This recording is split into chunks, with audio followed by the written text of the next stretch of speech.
good hours, and you're sleeping. And your excuse is telling me, thank God for life, that this happened, that did not happen. My guy, I don't care what happened. You were not incapacitated. You were not in coma. You were not dead. You could have picked up your phone and called me, tell me, go home.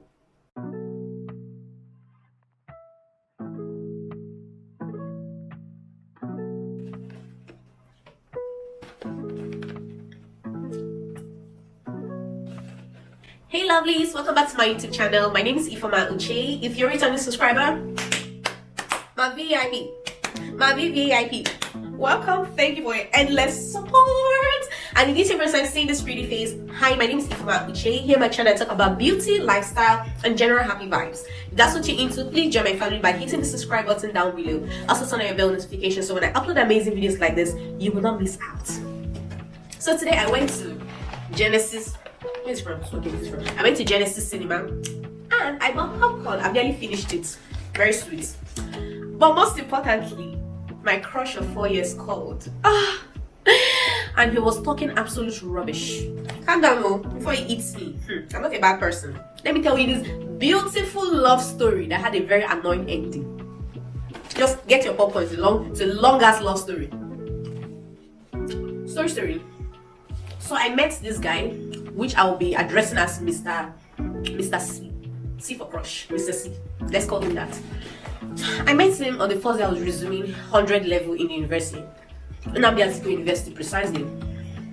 I met him at Lagos Airport. My friend just dropped me at the airport. I think since that was my first day, I think I was small. I was small inside and I was on low cut, so I looked very young then. My mom was very mushy. Like she hugged me. If I take a few steps, she'll call me back and hug me. She was being extra mushy. I think we created a scene. There's no way you would not have noticed those, okay? So in the process of all this noticing, somebody noticed me. Somebody noticed me in a special way. So luckily for me and Mr. C, I didn't notice him at the airport, but we got on the same plane. When the plane took off, I noticed this very cute, quiet looking gentleman sitting at the other end, at the other window seat. I was sitting at alphabet A. I can't remember the number. He was sitting at alphabet D. Like, see, fate. As people were acting Korean movie. This kind of thing don't happen very often. So during the play, I was cutting him. I won't lie. He was very cute, but we didn't get to talk since we had, I think, 2 or 3 people in between us, so we didn't say anything to each other.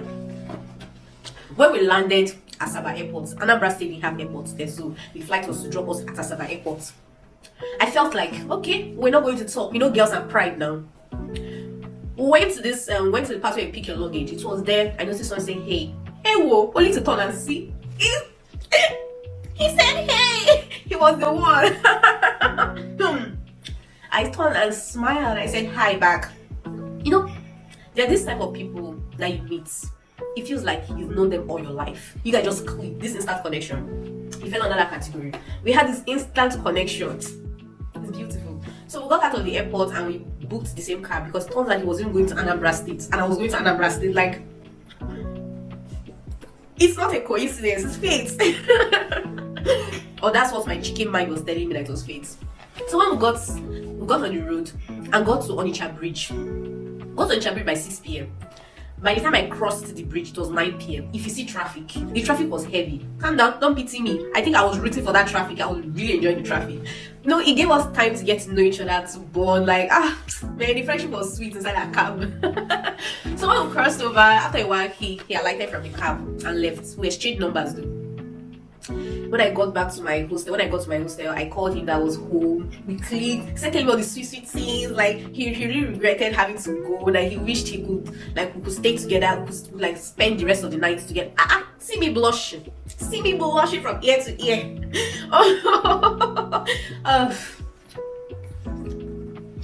Many conversations over the phone and text messages later, he came to visit. He gave me the full-blown baby girlfriend treatment. Like, I'm not joking. He was even very nice to my friends. Like, with him you feel like you found the one. Probably not to marry you because I wasn't interested in marriage talk then, but you feel like you found the perfect boyfriend material. He was a perfect gentleman to the core. I give him that. Was he a perfect gentleman to the end? Let's just say Shy was a perfect gentleman to the end. He was not perverse. Mr. C was hitting all the boxes right. So moving forward, 3 visits later, I remember this particular visit very clearly. There's this restaurant opposite the university gates called Destiny Ports. He was sitting down there, then I came to see him. That was where he made the first mistake. First of all, okay, he proposed. He said I should marry. Well, technically, before you ask that question, you would have been getting a vibe from the person, right? I think I was in 200 level at this point. For goodness sake, I was too young. What's that? And I wasn't even giving up any marital vibes. So when he said that, my first instinct was to reject him. Right now, I feel like I should have rejected him, turned him down in a more subtle way. A better way than I did actually. I didn't try. This was how I thought it. I was like, what's that? Take it away. Oh, I should not have done that. But that was my first instinct and reaction. I couldn't help it. So when he left, the phone calls gradually reduced. The daily text messages turned to probably 2 hours reply or next day response. I noticed I was starting to drift apart, and at the point we stopped talking for about 2 months or so. On the 3rd month he called. During these 2 months when we stopped talking, I can say I didn't make efforts. I'm at fault in that I didn't make much effort to reach out to him or to mend what was already damaged. I was a child, you can't force it. What I know now is not what I knew then. So it really wasn't my problem. When he reached out on the 3rd month, we tried to talk about it. Yeah, we moved past it though. We talked about it. He said what his previous was. I told him I wasn't ready. But it wasn't the same. Like the relationship couldn't come back to how sweet and flavorish it was in the beginning. But still, we continued what we were doing. You call once, the call wasn't every day anymore. And I noticed that whenever his call was coming in frequently, it was when he wanted to come to Anambra State. And he's coming to visit in Anambra State. It wasn't solely because of me anymore. Probably he had something to do in Anambra. Once he's done, he spent about 2 days or a day extra and stay with me.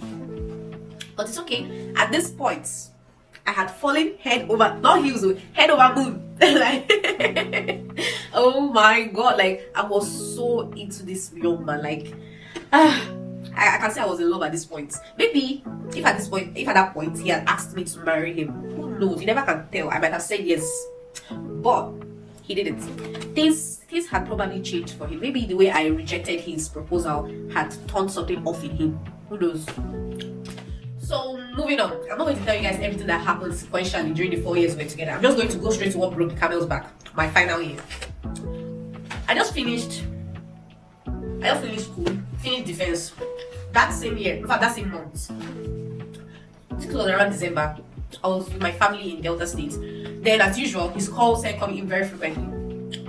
I knew he was coming. Later he came up with a talk that he was coming to Anambra State for his brother's wedding. I said, no problems, let's meet. You know the funny thing with all the rubbish and shenanigans he was doing during these 4 years, whenever he tells me he's coming, I'm always hyper. I'm always very excited. Like, I look forward to seeing him.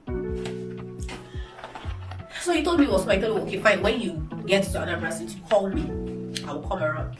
He came. He called me. I kicked up. I did my hair, packing gel. Like, I was looking very fine. My skin was glowing. I decided to wear shoe body so my skin would glow under the sun. I knocked my heel and marched to Anambra State. Anambra has not seen that kind of beauty before. When I got to the park in Anambra State, he came to pick me up. Then went to the hotel where he was lodged. We stayed together. It was beautiful. We had very nice moments. I felt like we were rekindling what was damaged. The next day, he was dressing up for his brother's wedding. He told me he wasn't going to come back that day. So I asked him if I was going to go with him for the brother's wedding. He didn't have seen the way this guy rejected, like turned the offer. Was it offer? The way he said no. The way he said no. It was as if I relieved the proposal a couple of years back. Me telling him no. He was too brutal with the no, and I didn't get why. I was offended. Unlike him, I won't keep it to myself. So I talked to him about it. Why are you turning me down like this? We've been together for 4 years, and I've not even met even your siblings. I don't know them. But what's so bad about me going to your brother's wedding with you? He was like, no, blah blah blah blah blah. Like he was going to be officiating, blah blah. He was not officiating, but he was going to be running around. You know when your siblings getting married, they're always very busy. But still, it all sounds black. He's talking rubbish. Everything was just lies, just talking nonsense. All the same shop, I decided to accept. When he left, he told me we're going to go on a date the next day when he comes back. Gave me the location and time I should wait for him there. The next day came, I called him, told him I was about to leave, said okay. I kicked up, I dressed. Like, I can't cannot disappoint. I dressed up and went to the location. Okay, 1 hour waiting. I got to him. 2 hours, 3 hours, 4 hours, 5 hours. You would think I would go home, right? No, I had to top another hour, 6 hours. I waited for Mr. C for 6 good hours. I didn't get a call from him. I didn't see him. So I finally called him and he picked the call. He was like, what's up? I've been waiting for you. I was like, hey, no, I should thank God for life. Oh. I was like, what? What? It's the audacity. He was on his bed. He was sleeping on his bed. He forgot about me.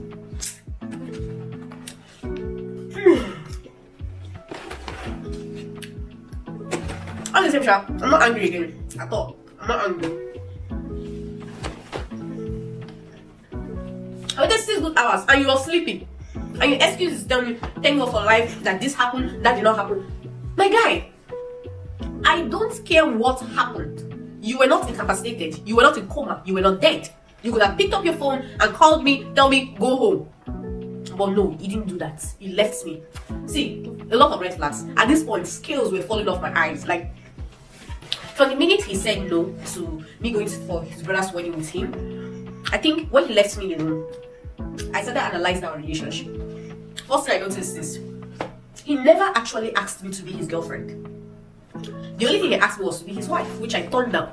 So he never did the would you be my girlfriend shit or be my girlfriend, would you date me? He didn't do all those stuff. So, and anytime I asked him, what are we doing? Are we in a relationship? Are we like seriously dating? He will talk to the west, talk to the north, talk to the south, talk without answering the question. My dear sisters, whenever you have to ask a man, what are we doing?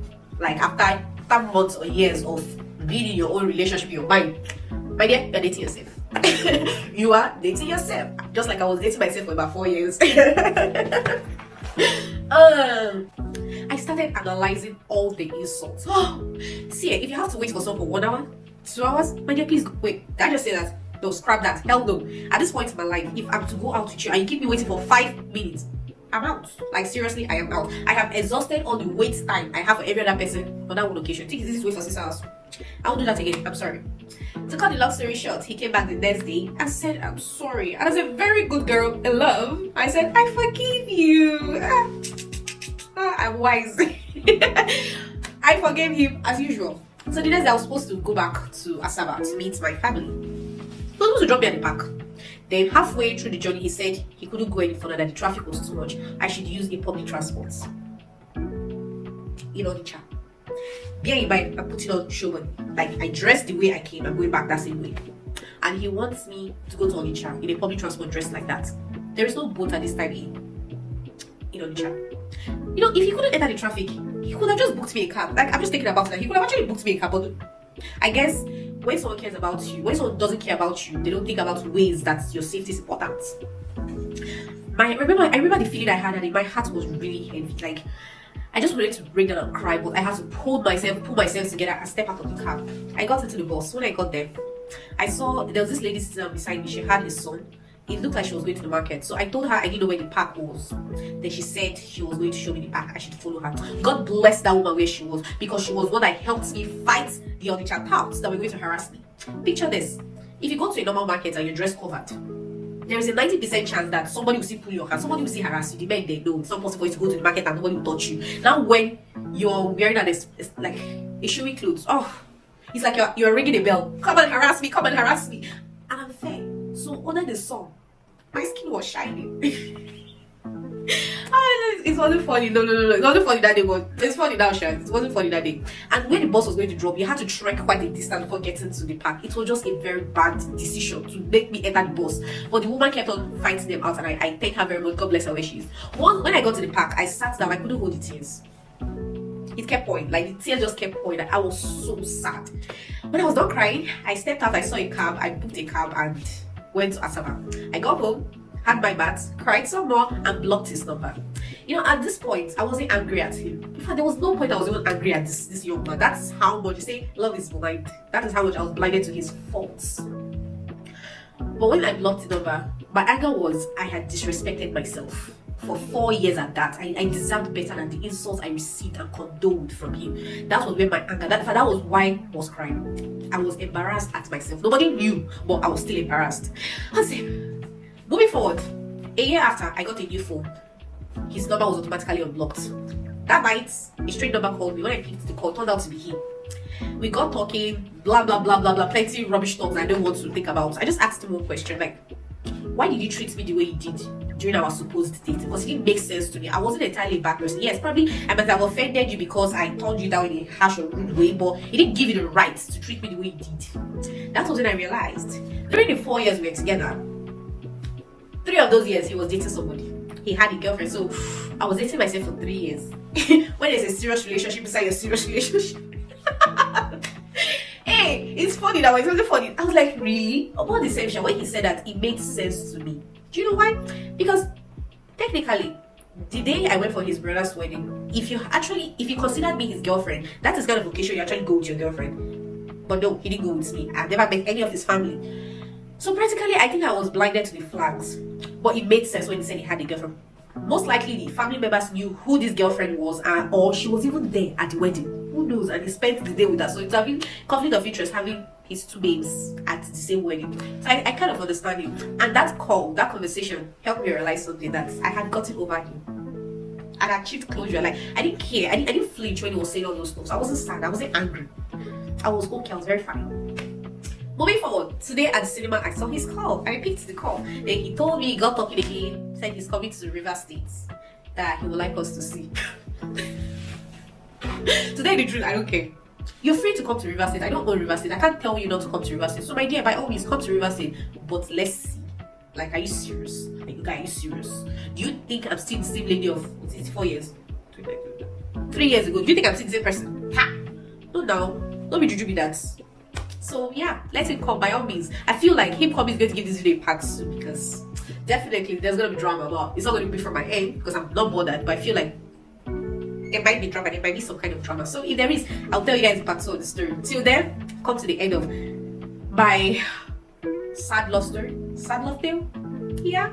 So if you liked it, wait, are you supposed to like it? You're not supposed to like it. But if you can relate, if you can relate to it, please don't forget to give the video a thumbs up, okay? And also subscribe by hitting the subscribe button down below. Also turn on your bell notification so when I upload amazing videos like this, you will not miss out. I look forward to seeing you guys in my next video. Till then, toodles, bye!